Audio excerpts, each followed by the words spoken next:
Hey, what's up guys? Dalton Stevenson, the mobile tech guy, here with another video. Another video on smartwatches. Last week we talked about smartwatches with Android Wear. This week we're going to be taking a look at smartwatches with the iPhone. And to be quite frank with you, I don't have as much to talk about because it's nowhere near as interesting. Apple has blocked most of the usage for third-party competitors on the iPhone. So they've made sure that their watch is the best choice. So for this comparison, I'm actually using the classic Pebble, which is under $100, and the first gen Moto 360, which is only $150, to see if it's worth it to go on the cheap or not. So let's get into it. Let's see how they all stack up. We'll start with the Pebble. It's definitely the ugliest of the watches, but it's easy to customize. You can put a slick wrap skin on it, third-party band. I'll put a link to both of those down in the description. Check it out. Prettied up a little bit. Then we get into the software here. Software-wise, on the Pebble Time, we're still got the Timeline Pebbles. This is still Timeline Pebble software that we saw on the Pebble Time Steel.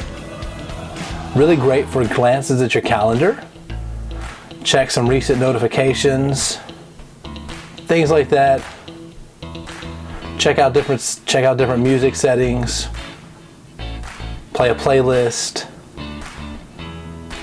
Downside though, when it comes to messages.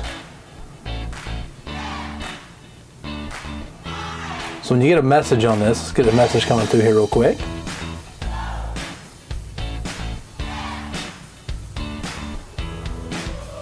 So you get a message, you have the option to dismiss it or start quiet time so you don't get them. Same story with email. You can't really action anything, so it's extremely limited as far as the functionality. It's literally just notifications on your wrist. The one thing Pebble does have going for it though is their ecosystem. Since Pebble was the original smartwatch, the developer scene on Pebble is huge, and there are a ton of apps for just about anything you could want. You want an app on sleeping? There you go. Pandora? Not a problem. Personal favorite app of mine? You want to store your Starbucks card in here? Let's look up Java Pay real quick. Boom, there you go. Put your Starbucks card in there, scan your wrist, good to go. So you've got a lot of games as well, and a ton of different watch faces. Doctor Who, Star Wars, doesn't matter. Weather, Valentine's Day, any kind of watch face you can think of.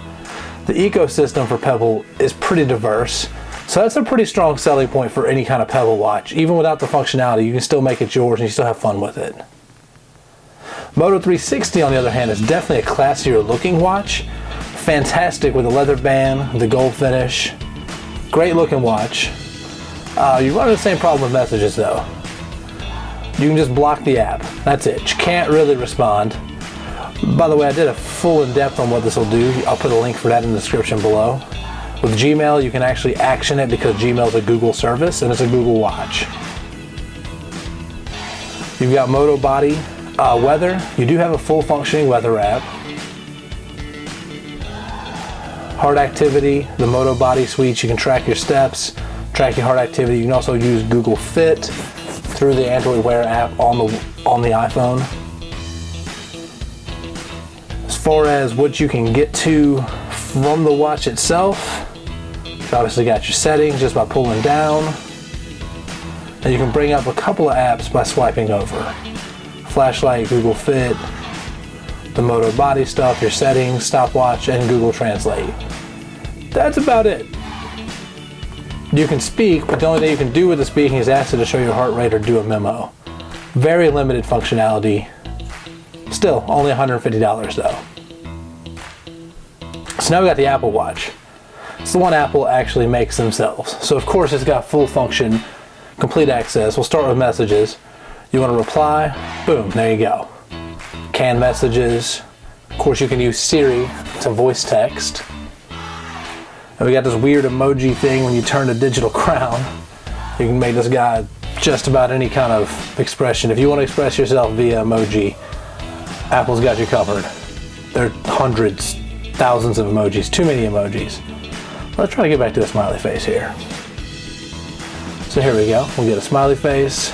We'll send it back. Sends literally just like a message from your phone. Swipe up, you got glances, control center, activity, music controls, heart rate. You can check the battery, which the battery life's fantastic, by the way. Calendar, stocks, weather, whatever you want to put it here in glances is pretty customizable.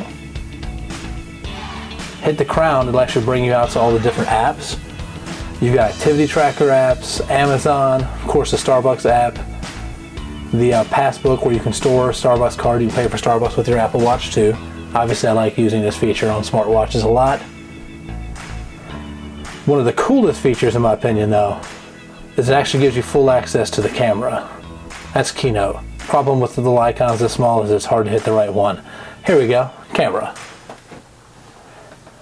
So you can pull the full camera up, and you can actually see what your iPhone sees from here. There's us filming right now. There's me looking at the Apple Watch. And I can use the Apple Watch to take a picture of what we're seeing right now. So I can just press it. Here we go, we'll get a picture of me filming. We'll put this on Instagram when I'm about to release this video. And there you go. So like I said, you got a full function experience. This is the best choice. And if you can find it on sale for $2.99, which Best Buy and Target have it right now, this is the one I would pick up in my opinion. It's the full experience of a smartwatch on Apple right now. So like I said, the iPhone, it limits what smartwatches can do a little bit. You definitely don't have as level of a playing ground as you do with the Android landscape. So really, there's one clear winner. There's one clear front runner, and that's the Apple Watch. But the Apple Watch is pretty nice, and like I said, you can find it on sale right now.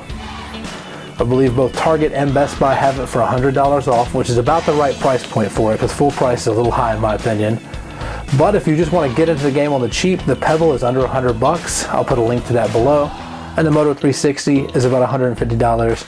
Put a link to that down below too. As always, thanks for watching. Hope this helps. If you're new, like, comment, subscribe.